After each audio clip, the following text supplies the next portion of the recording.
आप सुन रहे हैं अहम और गीत की अनोखी कहानी प्यार या तकरार, सिर्फ प्रतिलिपि एफएम पर।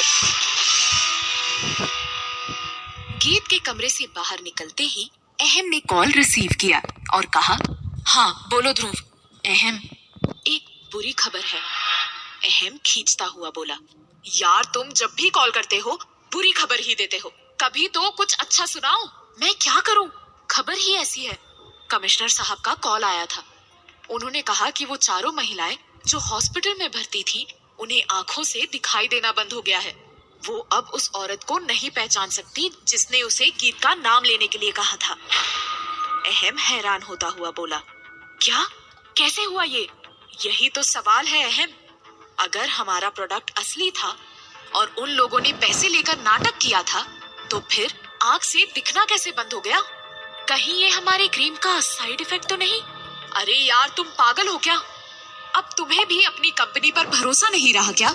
लोग चेहरे पर क्रीम लगाते हैं, ये ड्रॉप नहीं है जो आंखों में डाल लेंगे। अजीब बात कर रहे हो तुम। इसके पीछे जरूर कोई ऐसा आदमी है जो नहीं चाहता कि हम उस तक पहुंचे। तुम पर्सनली जाकर हॉस्पिटल का सीसीटीवी फुटेज देखो, सच्चाई सामने आ जाएगी। ठीक है, मैं देखता हूं जाकर। और हाँ सुनो, कल ऑफिस जल्दी आना और सारे इन्वेस्टर्स को भी बुला लेना। हमें कंपनी में हो रहे नुकसान की भरपाई का एक नया आइडिया मिला है, सबसे डिस्कस करना है।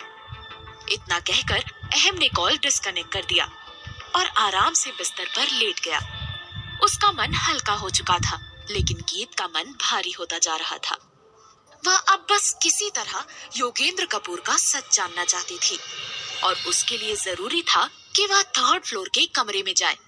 लेकिन उसे डर था कि अगर अहम को पता चला तो पता नहीं वो कैसे रिएक्ट करेगा। इसीलिए वह देर रात तक होने का इंतजार करने लगी। रात होने का इंतजार करते करते गीत को गहरी नींद आ गई।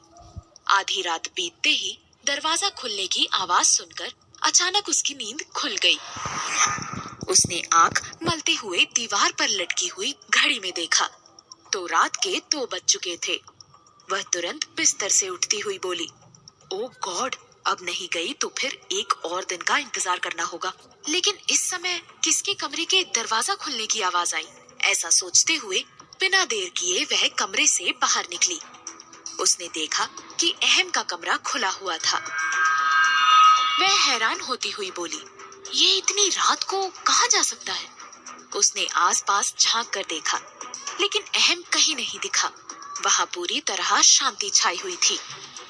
तभी गीत खुद से बोली, वो जहां भी गया हो मुझे क्या, मुझे तो थर्ड फ्लोर पर जाना है। उसने हौले से ऊपर जाने के लिए कदम बढ़ाया ही था कि तभी उसके दिमाग में ख्याल आया कि क्यों ना पहले अहम के कमरे से योगेंद्र कपूर वाली फाइल देख ले।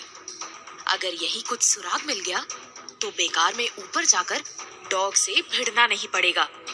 ये सोचते ही वह तेजी से अहम के कमरे के अंदर गई और उसने शेल्फ में रखी एक फाइल उठा ली और तुरंत वापस बाहर निकली। लेकिन उसी समय अहम उसके सामने आकर खड़ा हो गया। उसे सामने देखते ही गीत का दिल धक धक करके कांपने लगा। उसे लगा कि कहीं उसकी चोरी पकड़ी ना जाए, इसीलिए उसने फाइल को पीठ के पीछे छुपा लिया। अहम ने उसे अपने कमरे से निकलते देखा तो हैरानी भरी आवाज में पूछा, तुम मेरे कमरे में क्यों आई थी? गीत घबराती हुई बोली, वो मैं पूछने के लिए आई थी कि पानी किधर मिलेगा, लेकिन तुम तो यहाँ थे ही नहीं। पानी, प्यास लगी है। अहम ने किचन की तरफ इशारा करते हुए कहा, वहां जाओ, वहां मिल जाएगा। Thank you. इतना कहकर उसने अहम से नजरें चुराते हुए कदम आगे बढ़ाया ही था कि अहम ने पीछे से कहा, रुको। उसकी आवाज सुनते ही गीत का दिल जोर जोर से धड़कने लगा और उसके चेहरे पर हल्का सा पसीना आने लगा। वह डरते हुए अहम की तरफ मुड़ी और कांपती हुई आवाज में बोली, कुछ कह रहे थे? अहम पानी का बोतल आगे बढ़ाते हुए बोला, लो, मैं पानी लाने ही गया था, पी लो। गीत ने थोड़ी राहत की सांस ली और अपना बायां हाथ बोतल पकड़ने के लिए आगे बढ़ाया। तभी अहम की नजर उसके दाएं हाथ पर गई, जो उसके पीठ के पीछे छुपा हुआ था। उसने पूछा, दाएं हाथ में क्या हुआ है? गीत और भी घबरा गई और उसके हाथ कांपने लगे थे। वह कांपती हुई आवाज में बोली, कुछ भी तो नहीं।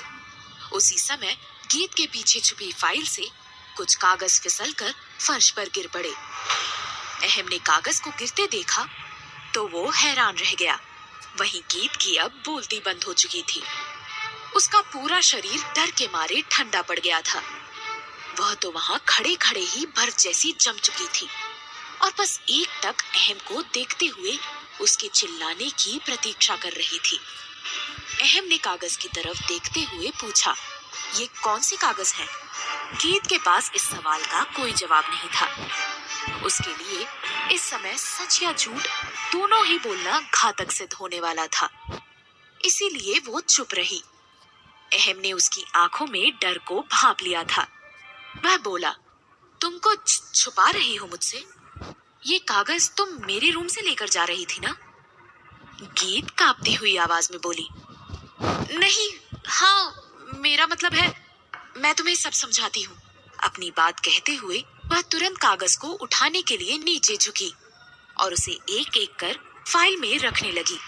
तभी अहम ने सख्त आवाज में बोला, फाइल दिखाओ मुझे। गीत घबराई हुई खुद से बोली, शिट यार, अगर अहम ने योगेंद्र कपूर वाली फाइल देख ली तो मेरा सारा प्लान मिट्टी में मिल जाएगा। उसके बाद पता नहीं मेरे साथ क्या होगा।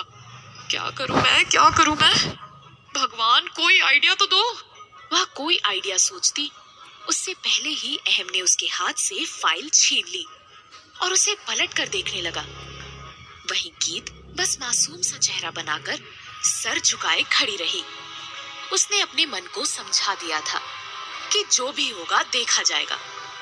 वहीं फाइल को देखने के बाद अहम बोला, तुम दादू की डॉक्टर वाली फाइल इतनी रात को क्यों ले जा रही थी? सुबह भी तो ले सकती थी। गीत हैरानी से अहम की तरफ देखती हुई बड़बड़ाई, दादू की फाइल? कहीं सच में भगवान ने मेरी बात सुनकर फाइल में योगेंद्र की जगह दादू तो नहीं कर दिया? जो भी हो, आज भगवान ने बचा लिया मुझे। वह खुद को शांत करती हुई अहम से बोली, हाँ, दादू की फाइल चाहिए थी मुझे। जब से मेरे कारण दादू की ऐसी हालत हुई है, तब से मुझे नींद नहीं आ रही थी। मैंने दवाई वहां से ली तो थी, लेकिन प्रिस्क्रिप्शन वाली फाइल ले जाना भूल गई थी। बस वही एक बार देखना चाह रही थी। अहम सर हिलाता हुआ बोला, ठीक है, जाओ। गीत ने राहत की सांस ली और वह तेजी से अपने कमरे की तरफ चली गई, लेकिन वह समझ नहीं पा रही थी कि फाइल चेंज कैसे हो गई।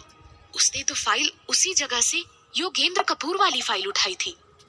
ऐसा सोचते हुए उसे याद आया कि फाइल हड़बड़ाहट में उसके हाथ से नीचे गिर गई थी और शायद अहम ने उस फाइल को उठाकर किसी और जगह रख दिया होगा। वह खुद पर खींचती हुई बोली, मुझे भी इतनी जल्दीबाजी दिखाने की क्या जरूरत थी? 2 अटेम्प्ट में मैं बाल बाल बची हूँ। अब तीसरी अटेम्प्ट मैं बेकार नहीं जाने दूंगी।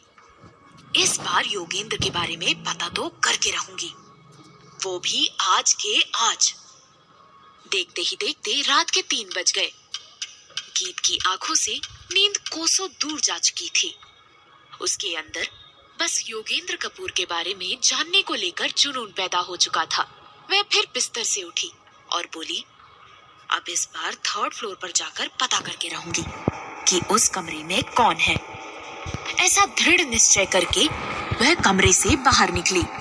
उसने झांक कर देखा तो अहम के कमरे का दरवाजा और लाइट दोनों ही बंद थे। उसने दबे पांव अपने कदम आगे बढ़ाए और 3rd फ्लोर की सीढ़ियां चढ़ने लगी। उसने देखा कि उस कमरे की लाइट अभी तक ऑन थी और दरवाजा खुला हुआ था। वह कमरे के नजदीक गई और एक रोटी को कमरे के अंदर फेंका। अगले ही पल अंदर से रोटी के चबाने की आवाज आने लगी। कुछ ही पल में रॉकी बेहोश होकर जमीन पर गिर पड़ा। वहीं जब अंदर से आवाज आनी बंद हुई, तब गीत ने धीरे से उस कमरे का दरवाजा खोला। कमरे के अंदर देखते ही उसकी आंखें फटी की फटी रह गई। उस कमरे में कौन है जिसे देखकर गीत अचंभित हो गई। अहम के बिजनेस को कौन नुकसान पहुंचाना चाहता है? सभी सवालों के जवाब जानने के लिए सुनिए प्यार या तकरार, सिर्फ प्रतिलिपि FM पर।